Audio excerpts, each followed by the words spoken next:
현재 우크라이나 사태가 장기화되며 자주 국방, 첨단 무기의 중요성이 나날이 높아지고 있습니다. 전범국인 독일은 133조에 육박하는 국방 예산을 편성했고 일본도 기다렸다는 듯이 방위비 확대 입장을 밝혔습니다. 그리고 세계 8위의 국방력을 가진 영국 또한 국방비 약 20% 인상안을 제시했습니다.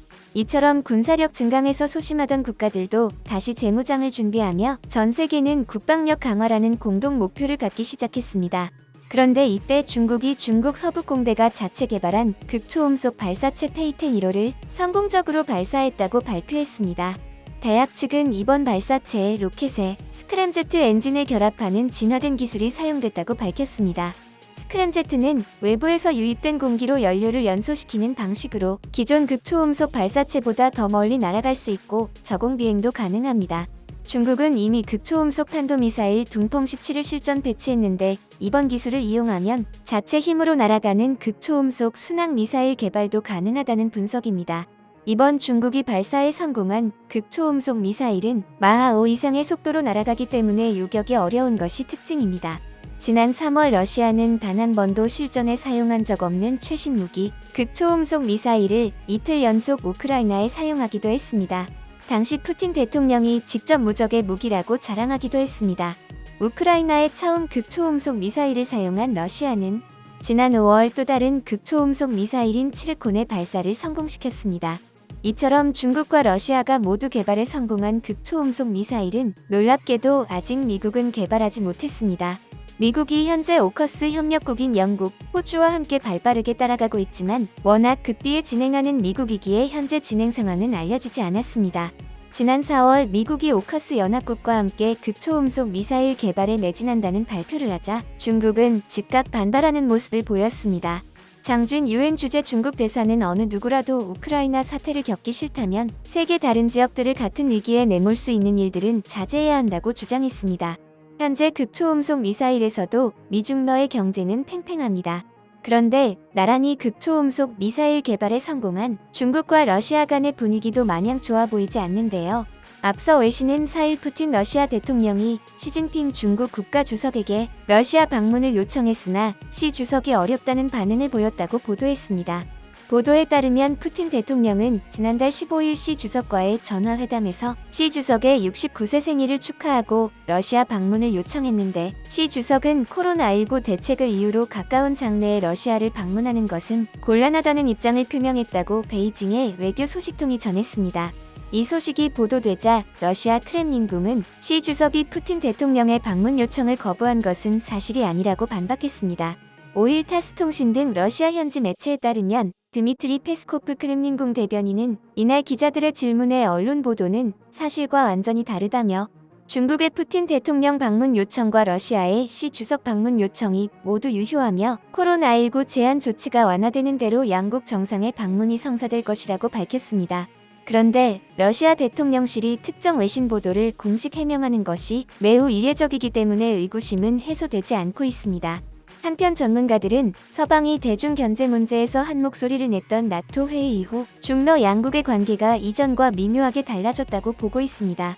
그런 와중에 러중 사이에 상당히 당혹스러운 일이 벌어졌습니다. 러시아에서 옛 소련 전투기 수호-27 부품을 밀수한 혐의로 중국인 2명에게 5년 이상의 징역형이 선고됐다고 러시아 국영 타스 통신이 4일 보도했습니다. 보도에 따르면 러시아 모스크바주 힘키 법원은 이날 수호-27의 연료 분배기 등을 불법 매수한 중국인 자오신에 대해 징역 5년 6개월을, 리 홍글량에 대해서는 징역 6년을 선고했습니다. 이들은 2018년 온라인 광고를 통해 마리나 자비알로바라는 러시아인과 접촉한 뒤 한 남성으로부터 연료 분배기를 매수해 중국으로 반출한 혐의를 받았습니다. 이들은 그러나 이 연료 분배기가 고장난 것을 알고 환불을 요구했고 이에 이 분배기를 돌려보낸 뒤 지불했던 돈을 받기 위해 러시아로 간 것으로 드러났습니다. 그리고 더욱 놀라운 것이 이것으로 그치지 않았다는 것인데요. 이들은 또 이후에 자비알로바를 통해 수호-27의 온도감지 센서도 주문했습니다. 하지만 자비알로바는 러시아 연방보안국이 심어놓은 요원이었던 탓에 2019년 돈을 지불하려고 한 카페에서 만났다가 러시아 당국의 덜미가 잡혔습니다. 이처럼 중러는 동맹이자 둘도 없는 친구라며 이미지 메이킹을 하더니 현실은 전혀 다른 모습입니다. 결국 중국과 러시아 모두 각국의 이익과 각자의 안보가 더욱 중요한 것입니다.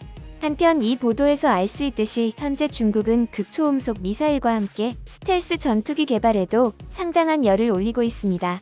이러한 이유는 현재 우크라이나 사태에서 볼 수 있듯이 드론과 같은 첨단 무기들이 나오며 그 어느 때보다 공군력이 중요해졌고 전투기 경쟁력이 곧 국방력이라고 해도 과언이 아닌 상황입니다. 현재 극초음속 미사일에서는 중러가 미국에 한 발 앞설지는 몰라도 스텔스 전투기는 미국의 단독 선두가 계속되고 있는데요. 그러던 중 미국 공군의 F-35A 라이트닝이 스텔스 전투기 6대가 5일 한반도에 전개됐습니다.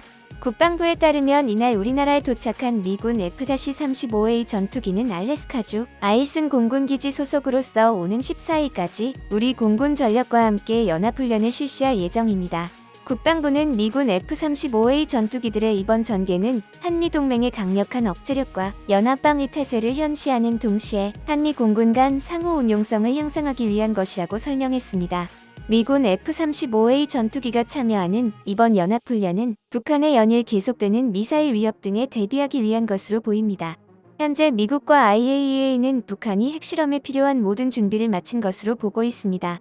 이번 한미연합 공군훈련을 하는 F-35A는 최고속도 마하 1.6을 자랑하며 스텔스 성능을 갖추고 있어 적 레이더망을 피해 적지에 은밀히 침투, 핵시설 등 주요 핵심 표적에 치명타를 가할 수 있습니다.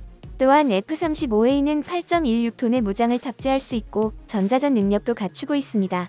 미 공군 F-35A의 한반도 전개가 공개된 건 지난 2017년 12월 이후 4년 7개월 만에 처음입니다. 한국 공군은 현재 40대의 F-35A를 운영 중이며 앞으로 20대가량을 더 도입하는 방안을 추진 중입니다. 한편 이번 미국의 F-35A 한반도 전개는 북한에 대응하기 위한 훈련이지만 이를 보는 중국은 반발하기 시작합니다. 얼마 전 있었던 나토 정상회담에서 북중러를 상대로 미국과 유럽의 서방 진영이 대립하는 신냉전에 한국을 포함시켰기 때문입니다. 따라서 미국의 F-35A 한반도 전개 상황에 적잖이 당황하는 것이죠. 이처럼 국제사회가 하루가 다르게 신냉전의 상황으로 치닫자 마음이 급해진 중국은 스텔스 전투기 개발에 열을 올리고 있는 것입니다. 특히 현재 중국이 개발하고 싶어하는 이상적인 스텔스기의 모델은 미국의 F-22 랩터입니다. F-22 랩터는 현존하는 전투기 중 가장 뛰어난 전투기로 알려져 있는데요. 미국은 한반도 내 긴장감이 가장 고조됐던 2016년 2월 17일 F-22 랩터 전투기 4대를 한반도 상공에 긴급 출격시킨 바 있습니다. 이는 미군 전투기들이 북한 영토에 접근해 훈련해 당시 상당히 강력한 경고를 보낸 것으로 유명합니다. 스텔스 기능을 보유한 만큼 당시 북한군은 물론 한국군 역시 이를 감지하지 못한 것으로 전해졌습니다.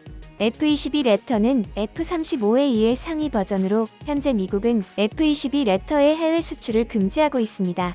이러한 미국의 F-22에 대응하기 위해 중국이 만든 것이 바로 제-20 스텔스 전투기입니다. 하지만 세계 무기 시장에서 미국의 F-22가 외계인의 무기라고 극찬을 받는 반면 중국의 제-20은 별다른 주목을 받지 못하고 있습니다. 제-20이 물론 스텔스 기능이 가능한 초음속 전투기이지만 그 조건에 제약이 있기 때문인데요. 일단 미국의 F-22 랩터에 대응하기 위해 만들다 보니 폭장량 등을 고려해 만들어 기체가 필요 이상으로 크게 만들어졌습니다. 실제로 F-22에 비해 2m 이상 길며 가로폭도 더 넓은 것으로 알려졌습니다. 그리고 크기가 크기 때문에 미국의 스텔스기보다 그만큼 레이더에 노출되기 쉽습니다. 또한 거대한 기체의 출력을 위해 중국은 러시아의 수호-27에 들어가는 엔진을 수입해 양쪽으로 장착해 무게까지 무거워졌습니다. 따라서 큰 크기와 무게 때문에 원하는 비행이 나오지 않는 것이죠. 그래서 설계를 바꿔 전방에 날개를 더해 비행 안정성을 올렸는데 문제는 스텔스기에 전방 날개를 장착하게 되면 레이더의 반사각을 계산하기 어려워집니다. 결국 비행 성능을 올리려면 스텔스 성능을 포기해야 하고 스텔스 성능을 올리면 비행 성능이 떨어지는 상황이 돼버렸습니다. 따라서 공군 관계자들은 미국의 F-15만으로도 제-20을 상대할 수 있다고 하는 상황입니다. 이에 군사 전문가들은 중국이 이러한 문제를 해결하지 못해 앞서 언급했듯이 러시아 전투기 부품을 몰래 가져오려는 시도를 했을 것으로 판단하고 있습니다. 중국이 자신있게 공개한 제-20마저 허점이 드러나며 일각에서는 이번에 공개된 중국의 극초음속 미사일도 완벽할지는 의문이라고 주장하는 상황입니다. 구독자 여러분들의 생각은 어떠신가요?